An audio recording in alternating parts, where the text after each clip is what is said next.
ते रस्त्यावर उतरले आहे. हे आजच नाही तर याच्या अगोदर सुद्धा जे आंदोलन झाले ते आंदोलन फक्त शेतकऱ्यांसाठी होते. आज या ठिकाणी कोणीही खुश नाही. शेतकरी खुश नाही, व्यापारी खुश नाही, नोकरदार खुश नाही, तर हे सरकार का खुश आहे? हे कोणत्या पद्धतीनं चाललं आहे याचा जबाब आपण याला विचारला पाहिजे. आज या ठिकाणी शेतकऱ्यांची परिस्थिती बिकट आहे.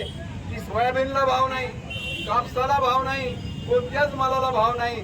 आज मंडीमध्ये गेल्यानंतर सोयाबीनला 2,000-1,800 रुपये मात्र भाव मिळत आहे आणि कापसाला 6,500-6,500च्या वरती भाव मिळत आहे. आणि हे सरकार अजून झोपी गेलेलं आहे. दिवाळी अशी कशी साजरी करणार?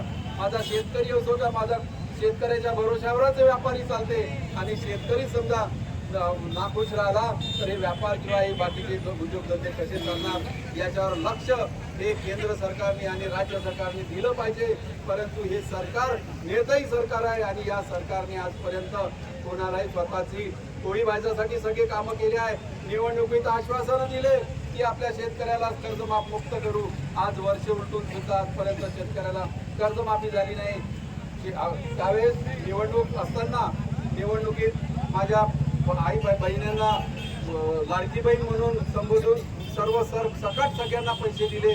1,500 रुपये सर्वांच्या खात्यात टाकले आणि आज त्यांच्या खात्यातून पैसे कमी करून आले. तुझ्या घरी टीव्ही आहे, तुझ्या घरी मोटरसायकल आहे, तुझ्या घरी सिलेंडर आहे असे म्हणून सगळ्या माझ्या बहिणींना या ठिकाणी त्यातून कपात करण्यात आली आहे. आपल्या यवतमाळ जिल्ह्यात जवळपास 35,000 महिला भगिनी आमच्या कमी झाल्या आहे. या सुद्धा आंदोलन करणार आहे. कारण तुम्ही फक्त आश्वासन निवडणुकीपुरतं देता आणि नंतर ते काढून घेता.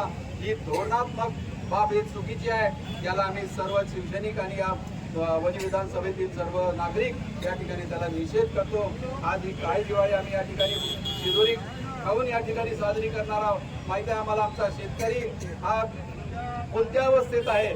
आज त्याच्या खात्यात पैसे टाकतो म्हणून दिवाळीच्या अगोदर सर्व कास्तकारांच्या खात्यात पैसे टाकतो म्हणून सांगितलं. परंतु आज एकही रुपया त्यांच्या खात्यात पडला नाही तर ती दिवाळी कशी साजरी करणार? इकडे शेतमालाला भाव नाही आणि इकडे सरकार सुद्धा नाराज, सरकार सुद्धा काही देऊच राहिलं नाही. अशा परिस्थितीत आम्ही शेतकऱ्यांसोबत आहोत. असे आंदोलन किती करू? आज आमचे 13 लोक आमच्या आतमध्ये गेले, 4 दिवस जेलमध्ये राहिले, तरी सुद्धा आज धमक्याने येते या ठिकाणी उभे आहे. कोणाची ताकद नाही की आमच्या या शिवसैनिकाला आवडून दाखवणार. आमची शिवसैनिक सज्ज आहे. कोणतीही परिस्थिती आम्ही शेतकरी आणि आपल्या वनी विभागातील सर्व बांधवासोबत आम्ही या ठिकाणी आहोत. एवढंच आजच्या प्रसंगी